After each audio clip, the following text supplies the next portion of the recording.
Hello viewers, welcome to Mukesh vlog. இன்றைக்கி நம்ம பஞ்சாபி ஸ்டைலில் ஒரு சிக்கன் கிரேவி பண்ண போகிறோங்க.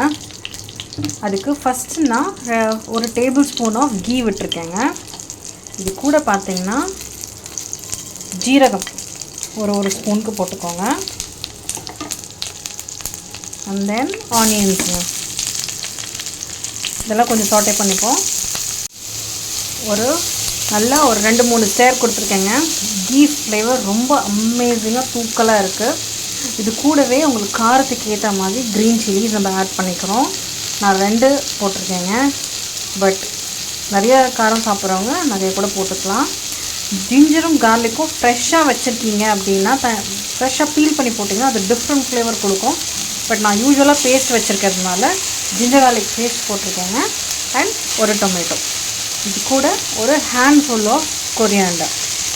ஓகேங்களா, நல்லா வாஷ் பண்ணி சாப் பண்ணி ஆட் பண்ணிடுறாங்க. இது எல்லாத்தையும் நல்லா மிக்ஸ் பண்ணிக்கலாம். கொஞ்சம் வதங்கவும் விடலாம்.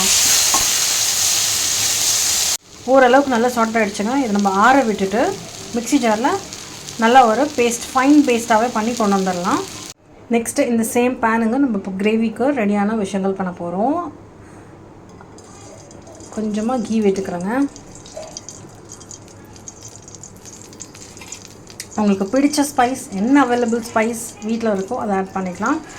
நான் இங்கே எடுத்துருக்கிறது கொஞ்சம் சோம்பு, பட்டை, லவங்கம், கல்பாசி, ஏலக்காய், பிரிஞ்சி இலைங்க போட்டுட்டு லைட்டாக சாட் பண்ணிக்க போகிறோங்க. நெக்ஸ்ட்டாக நம்ம சிக்கன் எடுத்து போட போகிறோம். நான் சிக்கன் என்ன பண்ணியிருக்கேன்னா கொஞ்சம் மேரினேஷனுக்கு விட்டுருக்கேன். கர்டு, மஞ்சள் பொடி, உப்பு, இஞ்சி பூண்டு பேஸ்ட்டு போட்டு வாஷ் பண்ணி போட்டுட்டு இதை நான் இந்த இன்க்ரீடியன்ஸ் நான் சொன்ன இன்க்ரீடியன்ஸ் போட்டு மேரினேஷன் பண்ணி வச்சுருக்கேன். இப்போ நம்ம அந்த சிக்கன் இதில் ஆட் பண்ண போகிறோம்.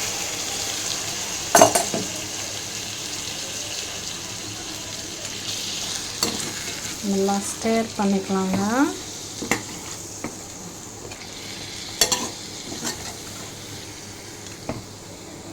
நெக்ஸ்ட்டு பார்த்திங்கன்னா இது கூட தேவையான மசாலாஸ் போட போகிறோங்க. இது பிளெயின் சில்லி பவுடர். இது சில்லி அண்ட் கொரியாண்டர் கலந்து ஈக்குவல் போர்ஷனில் போட்டு அரைச்சி வச்ச powder. And then salt. Next பார்த்திங்கன்னா மஞ்சள் பொடி கொஞ்சமாக. அண்ட் தென் கரம் மசாலா. இது எல்லாத்தையும் போட்டு டுகெதர் போட்டு நல்லா ஸ்டேர் பண்ணிக்கலாம். நெக்ஸ்ட்டாக நம்ம வாட்டர் மட்டும் ஆட் பண்ணணுங்க. அண்ட் கிரைண்ட் பேஸ்ட்டையும் ஆட் பண்ணணும். இதோடு நம்ம அரைச்சி எடுத்துகிட்டு வந்த பேஸ்ட் ஆட் பண்ணிக்கிறோம். ஸோ இப்போ இது எல்லாத்தோடையும் ஐம் ஜஸ்ட் ஆடிங் த வாட்டருங்க. 2.5 டம்ளர்ஸ் போடலாம். அவ்வளோதாங்க. we have made all the masalas blend together. now we are just going to let it boil for some time. கொஞ்சம் நேரத்துக்கு நல்லா கொதிக்க விடலாம். அதுக்கப்புறம் பார்த்துட்டு ஃபைனல் டச் என்னென்ன பண்ணணுமோ அது பண்ணிவிட்டு we can close it off. அவ்வளோதாங்க. ஃபைனலாக நம்ம ஸ்ப்ளிட் பண்ணி வச்ச க்ரீன் சில்லி 2 ஆட் பண்ணிக்கலாம். கொரியாண்டர் கொஞ்சமாக. அண்ட் தென் ஸ்லைட்டாக பெப்பர் பவுடருங்க.